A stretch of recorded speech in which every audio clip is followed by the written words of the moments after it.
Welcome to the Rational Nationalist. What do you do when others refuse to play by the rules? Do you abandon the rules entirely? Or do you try to get the game back on track?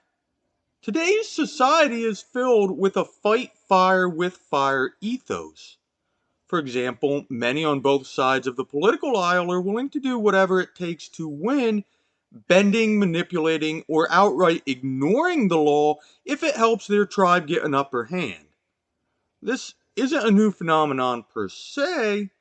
For example, the school of thought that the Constitution says whatever the speaker wants it to say at the moment has always been the most popular method of constitutional interpretation. This also isn't exclusive to politics. Anyone who has ever watched sports knows how quickly the line between fair and what's good for my team can become blurred. We all love rules. Well, some of us love rules. Most probably don't, or at least have a more conditional view of rules, but either way, they are an important part of our lives. They also form the basis of our constitutional system, and constitutional systems are successful because they create rules of governance that optimize the distribution of power and influence in a way that maximizes the common good. Or at least that's the idea, and they probably do a better job than the alternative of assigning power to the biggest bully. The US Constitution is nothing more than a set of rules for governing society. That was the whole point, for a coalition of free citizens to agree to form a government derived from consent, not force or coercion. The Constitution laid out the rules they agreed to play by for governing a diverse country with multiple competing interests, ideologies, and preferences. For all these reasons, we will spend today's episode talking all about rules, their importance in both our personal lives and society, and what happens when people start to ignore the rules for their personal or political convenience. First, a bit of a caveat. We're not as in love with rules as we appear to be. Yeah, sure, we like the Constitution and freedom of speech and all the other benefits of the rule of law or a rules-based political system. My book basically argued that that was the driving variable of Anglo-American success, that is, that the constitutional or rules-based political systems of both countries allowed first Great Britain and then the United States to thrive, and I stand by that, but I would emphasize that it's the system that led to the success, not the rules themselves. The rules are simply necessary for the system to function. They're basically the blueprint, in other words. Still, less is often more. There's a natural human tendency to think that if something is good, then more of that thing is better, but that's not always the case. For example, people might like having their grandma come visit for a couple of days, but you probably don't want her on your ass 24 hours a day, 365 days a year. With rules, my thought is that less is more. Lay forth the rules needed to establish the system and ensure its functioning, but then leave the individuals on the ground, that is, the ones who have to actually enforce those rules and who generally have the most complete information, a degree of discretion. More than anything, the rules should provide the guidelines and, importantly, guard rails against abuse and corruption. They probably don't need to do that much more. Okay, so this is all getting a little abstract, so let's try to make it more concrete. Why have rules in the first place? Why can't we just run around doing what we want all the time? Technically, we can. It's just that other people, like the police, for example, just might have something to say about it, and of course, if we're free to do whatever they want, they are also free to do whatever they want, even if that means throwing us in jail to enforce some arbitrary, at least in our opinion, we're disobeying the law after all, rule that someone else made up. And this pretty much describes our current state of affairs.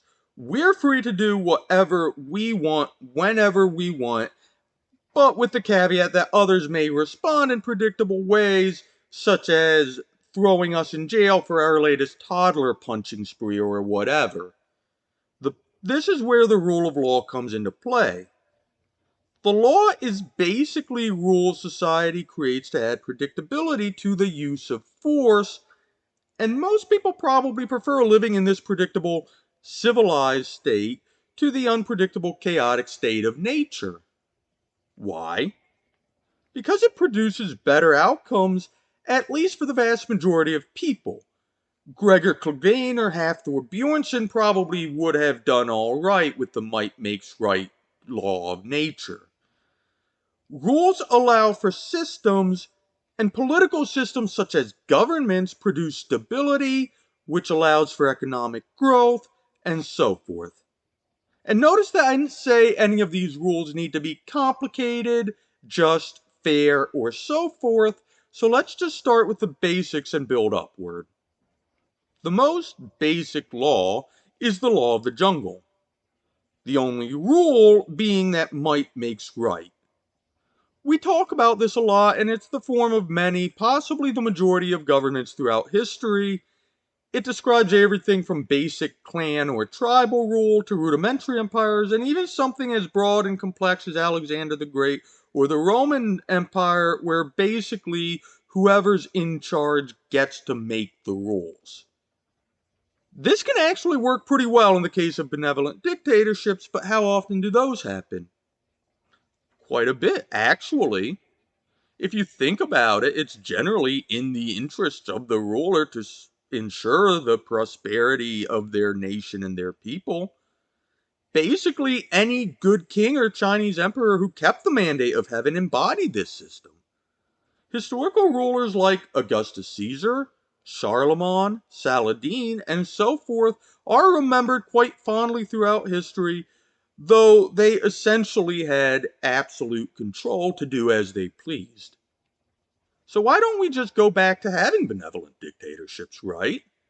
I mean, having one super good, super smart, super well-intentioned, benevolent leader making all the decisions seems like a pretty good form of government, and it is. Well, it lasts. The problem is that Augustus Caesar dies. The point is that benevolent dictatorships don't last because people aren't immortal, and then you're back at square one. Even succession laws are rules that form the most rudimentary of political systems. However it's decided, hereditarily, bequeathment, or election, you've still started to develop a system. Monarchy is essentially a system that's highly dependent upon the competence of a single individual chosen by various means, some of which might not be strictly meritorious. In other words, there's no guarantee the best person will get the job. Even if you could create a process that guaranteed the best monarch would take the reins, there's no guarantee they'd remain the best. Caligula started out his reign quite benevolently and was very popular in the beginning. His reign ended quite differently. The point is people change, and power probably also changes people just a little. This is why the most successful societies put systems of governance in place that don't rely on the best person getting the job and not turning into a sadistic pervert. To see this in action, compare the history of the Roman Empire to the Roman Republic. This is about as good an experiment as we can get historically, as at least we're keeping the geographic location, natural resources, and some of the cultural context controlled and only varying the form of governance. And a lot of other things, but history isn't a laboratory, so we take what we can get. The Roman Republic expanded to form the greatest empire on earth. The Roman Empire ate that empire from the inside out, inviting centuries of corruption, decline, and eventual collapse. Is the story more complicated than that? Of course it is, but we're primarily dealing in cliff notes here, and we don't want to overfit the model.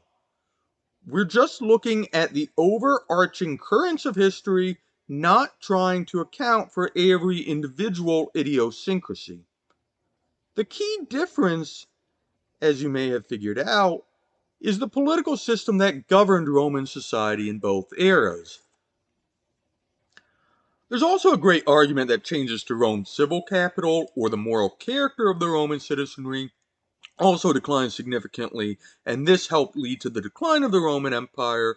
This argument is basically that the virtues of the Roman citizenry, including their civic mindedness and nationalism, or their willingness to put Rome first, as applied in this case, led first to the success of the Roman Republic, and then the corresponding decline in Roman civic capital, that is, the increase in selfishness and decrease in nationalism, or civic mindedness if you're unfamiliar with our terminology, but that the decline in the civic capital led to the issues of the Roman Empire. This idea is more thoroughly discussed on our civic capital episode of the podcast, and it's alluded to heavily in Machiavelli's Discourse on Livy, so I won't waste more time on it here, but this is part of why history is so difficult to interpret. There's always multiple variables at play, and isolating one to establish cause and effect the way one would in an experimental setting is impossible. I just wanted to point out some resources on civic capital for anyone who wants to explore this topic further. Returning to the main line of our episode, the point is that under a republic, Rome prospered, whereas once the republic collapsed into an empire, it declined and collapsed.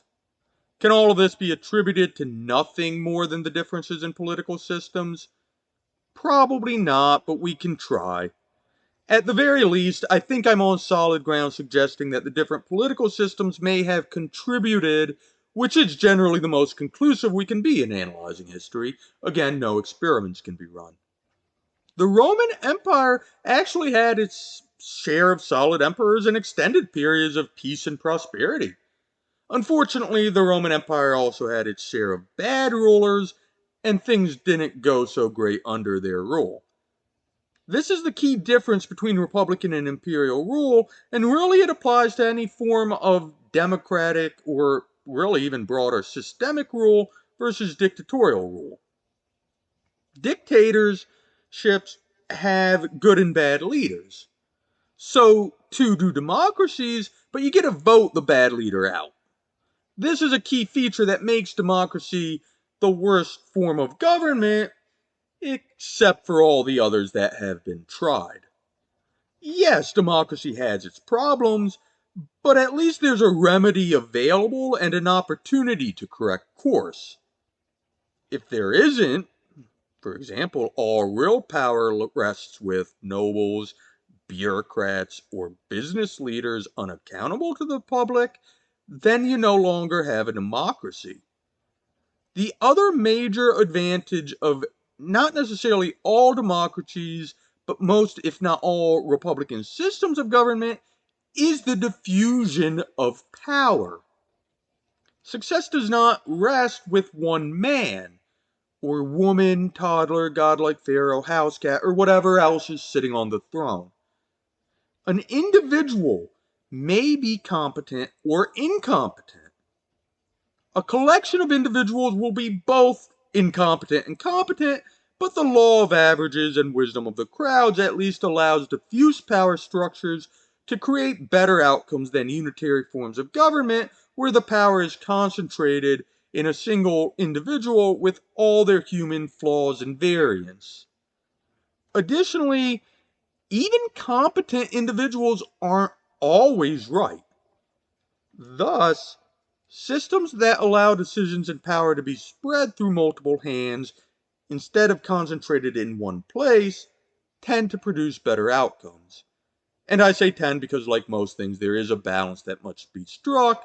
Too much diffusion of power can result in inertia, lack of accountability, as we discussed earlier with the bureaucrats and the nobles and the business leaders, and inefficient governance that creates many of the issues that people complain about in both the EU and the US federal governments, as well as bureaucracies in general, public or private.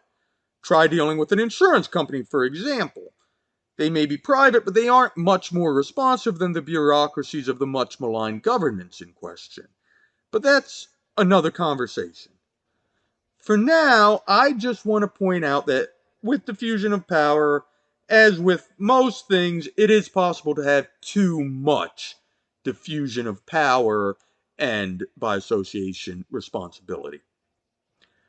This brings me to the greatest piece of statecraft in human history, the US Constitution.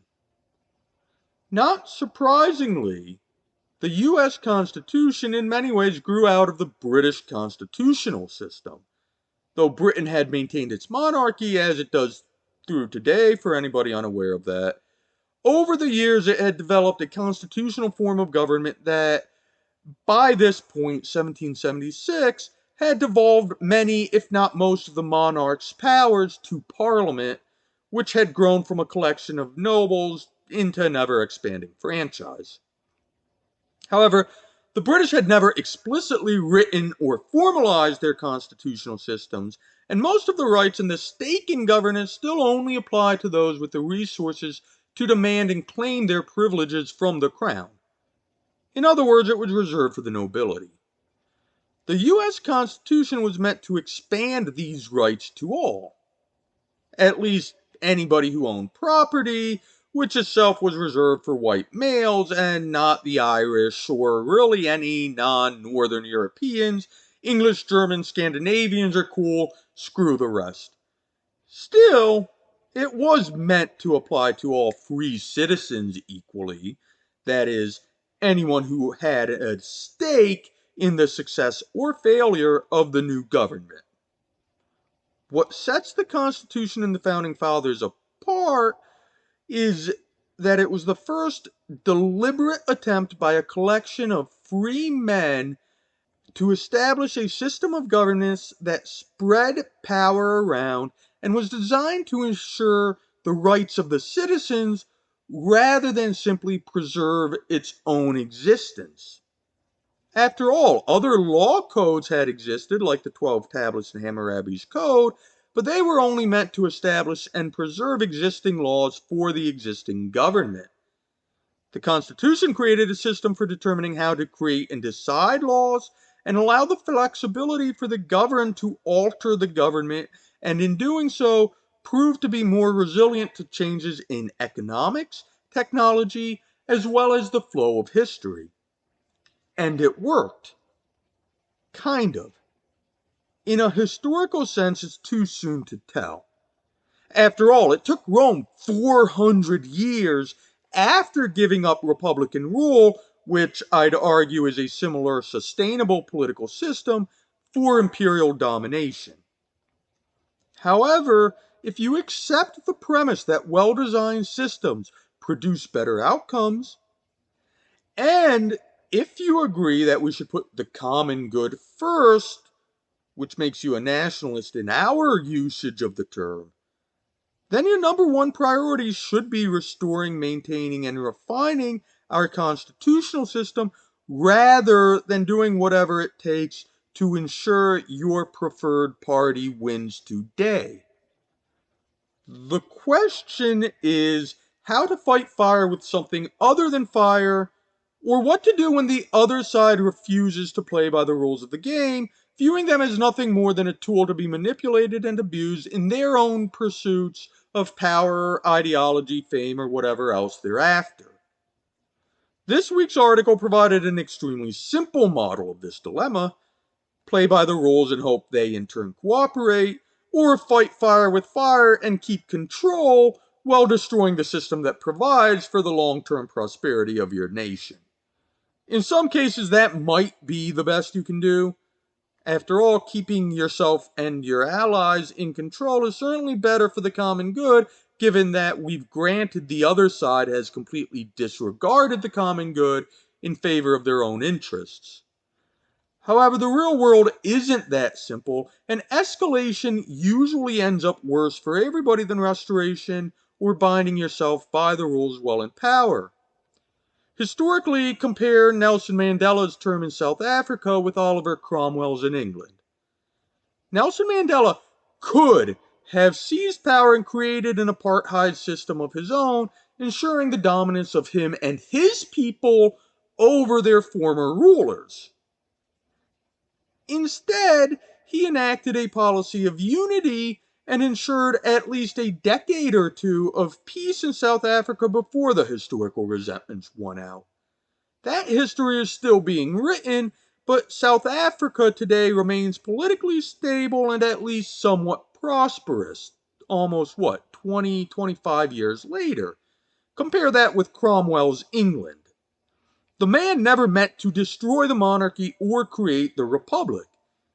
In fact, he was more than willing to share power with others, so long as they shared his puritanical religious views, agreed with his politics, and would make pretty much the exact same decisions he would make in that situation. One conflict between Cromwell and the king led to another, and both parties were so obsessed with getting their way in each individual disagreement that eventually the constitutional monarchy collapsed into a republic, the king lost his head, and the republic, as it does more often than not, very quickly became a military dictatorship. And to give you an idea of how well that went, the answer is poorly enough that it didn't take long after removing the king and his head for the English to ask his son, I believe, and the Stuarts to come back and restore the monarchy, which lasts to this day, though the Stuarts themselves did not. Kind of. They were replaced, swapped out, whatever, but at least when James II was removed from the throne, he was replaced with his daughter and got to walk away with his head on his shoulders, which in history is a pretty good consolation prize. The point of all this brief, simplified history is this.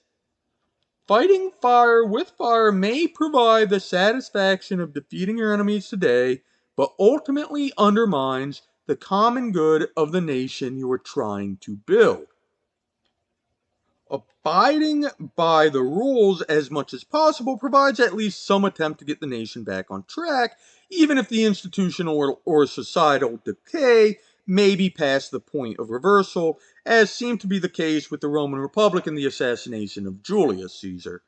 Brutus may have had the best of intentions, but it does seem that in that case it was too little, too late to reverse the historical tide of decline. Erring on the side of caution and restraint, however, is especially important because of how much sloppier and ambiguous things are in the real world than in our laboratory. For example, in our hypothetical, we just assumed our enemies were operating in bad faith, that they were ignoring the rules of the game for their own benefit. But how can we be certain of this? After all, rarely do people do this openly. Instead, they claim to be following the rules, just interpreting them or judging their application differently. Additionally, they may actually be doing so in good faith, or at least think they are. We often talk on this show about how good people are at believing whatever stupid nonsense they want to believe, and they're also good at convincing themselves that the rules just happen to mean whatever is in their interest at the moment. Still, this isn't actually bad faith per se.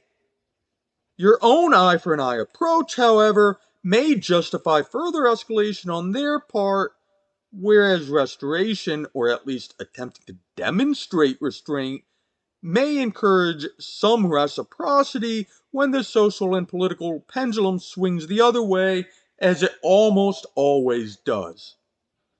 Finally, the other side is no more homogeneous than our own. As we've seen with gerrymandering, many Republicans resisted Trump's initial push to gerrymander, as you saw in Indiana. However, they quickly got off the fence when Newsom and Spanberger pushed their own maps, and the ones that didn't lost their seats. Escalation makes moderation almost impossible for both sides, and this is why an eye for an eye leaves the whole world blind. Once the gloves come off, deliberation and debate are impossible. At this point, you might as well find your side and start swinging and make sure that if somebody's getting hurt, it's them and not you. Although, as with most fights, probably everybody gets hurt at least a little in the end. Thank you for joining us on The Rational Nationalist. Until next time, I've been your host, Lee Ellis, signing off.